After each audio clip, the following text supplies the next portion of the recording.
Well, no, what I'd rather is a guarantee that my kids can read and write and do math. The amount of dollars, look, the number of dollars has gone up exponentially and our scores have gone the other way. How's everybody doing? My name is Anthony Brian Logan, and today we got to talk about the Republican senator from Kentucky, Rand Paul, educating Margaret Brennan from CBS Face the Nation about the Department of Education. This has been a hot button issue all over the internet, all over news media. People are upset on the left, not all, but some. They say, hey, Trump cannot do this. He cannot close the Department of Education. He's got to go through Congress. What he's doing right now is illegal, all this, that, and the third. They think that their services like student loans, Pell Grants will go away. They think their schools will not be funded anymore. But a lot of what they think is just fear-mongering from the mainstream media. They're not really getting the full story. And Rand Paul, thankfully, went on television to give the actual real story. Now, before we go any further, let's go and get into the actual clip here. I will link to the clip and some links. I got a lot of links we're going to get into. We're going to get into some statistics, some real numbers to show just how much money we spend on education in this country compared to what the actual outcomes are. All right. Again, everything will be in the box. But without further ado, let's go ahead and roll it. When we looked at the budget in Kentucky, the state receives $2 billion in federal education funding. Do you have a guarantee that the federal government, federal taxpayers will still provide $2 billion in education funding? The way that question was asked, it was a loaded question. That was very loaded, because just because the Department of Education is no longer the way it was, and or it might be closed completely, that doesn't mean that the funding will stop. That seems important to your state. I'd rather, well, no, what I'd rather is a guarantee that my kids can read and write and do math. The amount of dollars, look, the number of dollars has gone up exponentially and our scores have gone the other way. So dollars are not proportional to educational success. What I want is success. And I've talked a lot about this. I think there are innovations we can do where there's more learning via some of the best teachers and we pay them more. Let's pause for a second. Now, you're going to hear a lot of this, yeah. Margaret Brennan is very passive-aggressive. I don't like her at all. She's probably one of the worst TV reporters, anchors, commentators, whatever you want to call her. She's one of the worst to ever do it, in my opinion. Top 5 all-time worst on television. But what he's saying right here is correct as far as the dollars not necessarily being a symbol of how much someone is being educated or how well they're being educated. How much does it cost to teach a kid that 1 + 1 is 2? How much does it cost to teach them how to read, see, spot, run? How much do these things actually cost? Let's keep on going. I would like to have an NBA or NFL of teachers, the most extraordinary teachers, teach the entire country. Who would run that? The education department? And some of them. Very snarky. Run that education department? Well, look, Margaret Brennan, if you don't know, and for you guys who don't know, just because the Department of Education on the federal level is being dismantled and or may close altogether does not mean that there are no other departments of education that can do what she wants them to do. As I've said in previous videos, you have several departments, plural, of education in each state. Where I live in Tennessee, you have one for K through 12, one for college, and individual county departments of education. So he's talking about who's going to run it. There's already systems in place to run it. What the federal DOE does is try to control and manipulate state education in the way that is not often best for the students. No, what you'd find is they'd be selected out state by state, across the nation. Look, people say, oh, with the Department of Education would have no testing. I was in school before then. We did achievement tests in the 6th grade, the 5th grade, the 8th grade, and we compared ourselves across state lines. There were international testing. Yeah. You don't need the Department of Education for any of that. But what I can tell you is the best teacher in the world is not teaching the kids. Yeah. What we need to do is have the best teachers and pay them more, but they wouldn't teach 30 kids. They might teach 10 million kids at a time because it would be presented through the internet with local teachers reinforcing the lessons. Right on. So shout out to Rand Paul. You held your composure throughout all the passive aggressive. Okay, yeah. Her tone of voice is not just because some are going to say, well, look, ABL, she just trying to wrap it up because they got a commercial break. It's not even about that. It's about the tone in your voice. It's dismissive. It's like what you're saying doesn't matter. I'm not listening. And to the audience, it says, don't listen to anything he says. He's a conservative, MAGA. That's the general sentiment of the tone of her voice. Margaret Brennan, I hate. It is what it is. But what he's saying right here is correct. Let's be clear. The federal DOE did not exist until 1979. So when Rand Paul was in school, there was no federal Department of Education, and he turned out okay. He's a senator and a literal eye surgeon, an ophthalmologist going to Haiti and doing missions, performing free eye surgeries for people in abject poverty.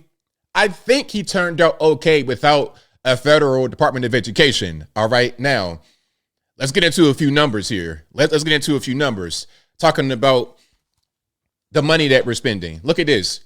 This graph, the source is New York Post. I'll link to that article in the box, but it says growth in administrative staff, principals, teachers, and students in U.S. public schools. So look, the graph starts in the year 2000, okay? And you can see everything's pretty much right. It's not that big of a gap between administration and the teachers, students, and whatnot, okay? So this is a growth in just the amount of people in each situation. So you have teachers, students, principals and assistant, administrative. Since the year 2000, administrative staff has gone up by 95%, while students have only gone up by about 5%, and that's teachers and students. So why do we have so many more administrators for relatively the same number of students? Why? And if we have an increase in funding for education, you got to ask yourself, where's the money going? Is the money going toward teachers and students, or is it going toward administrative staff? I think that this graph kind of outlines where it goes. And maybe that's part of the reason why we spend so much money per student, but yet we don't have the results to show for it. Now, we got some numbers here. All right. This is going to be from OECD countries. I forgot what that, oh, here it is. Organization for Economic and Cooperation Development. Basically, these are like first world countries, with the exception of some you may kind of think are on the cusp, like a second world, Mexico, Colombia, etc. But you got South Korea, Japan, Norway, these kind of places, right? So check it out. And we're in there as well.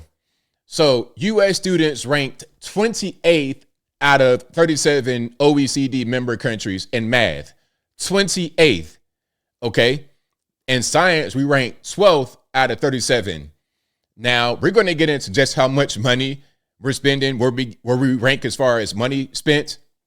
But if the USA is the best place in the world, the best country in the world, the most prosperous, with the most intelligent people, the most advanced society, if that's us and we're producing this, then how are we going to maintain that level in this world? China, they are stomping us in the wine when it comes to education, and that they spend a lot less per pupil than we do. So again, if we spend all these billions upon billions upon billions of dollars, where is it going? Because clearly it's not really going into education. Let's keep on going. All right, so it's kind of hard to see this one right here. Let me see if I can zoom in. There we go. So this is from 2019. And I saw some more stats from 2022, and it was similar. We actually kind of spent more. But in this one for 2019, it says the United States had the 5th highest expenditures per FTE student at the elementary, secondary level in 2019 after Luxembourg, Norway, Austria, and the Republic of Korea, South Korea. Okay, so the 5th highest expenditures. And in the new numbers I saw, the newer numbers I saw, we said we're ranked number 3 out of expenditures per pupil. How do we rank in this number right here? 5th in expenditures, but 28th in math. Those numbers don't add up, pardon the pun. Pardon the pun. So here's another one. This is 2020. And you can see it's pretty much the same. You have Luxembourg, Norway, Iceland, USA, right there, number 4. Okay. So again, we spend all this money on education, yet we don't get the results that that kind of expenditure should yield. As I close, I want to say this. It doesn't cost anything to teach Johnny C-Spot Runner 1 + 1 is 2. It doesn't cost any money. Okay. Before there was a federal Department of Education, our kids were smarter. Our kids were more motivated. We had more skills. We are becoming dumber. We have fewer skills. We're just not maintaining what this country has always been. And at a certain point, you're able to see it. You're able to see your crumbling infrastructure. You're able to see some of the things that are happening in this country as a result of really not being able to keep up with education. Okay, and you could spend more money, you could allocate more money, you could do all these things, but clearly it's not working. And I think I'll leave that right there for now. And what say you? What's your opinion about what Rand Paul said on CBS Face the Nation with Margaret Brennan? Was he on point, off point? Whatever your thoughts are, let me know in the comments below. You guys know where I'm at. He is 100% correct. I agree with everything he said. We spend quite a bit of money in the United States on education, but the results are not really matching what we spend. We need to focus on reading, writing, and arithmetic rather than LGBTQ, element of P, climate change, all kind of other woke random agendas. Things that don't matter.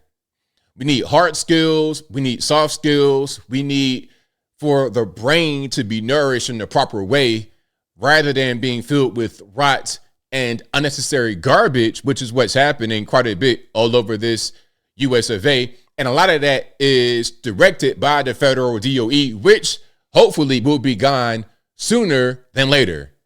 But whatever your thoughts are, please let me know in the comments below. And that's all I got to say for this video. If you like what you heard, please comment, rate, share, and subscribe.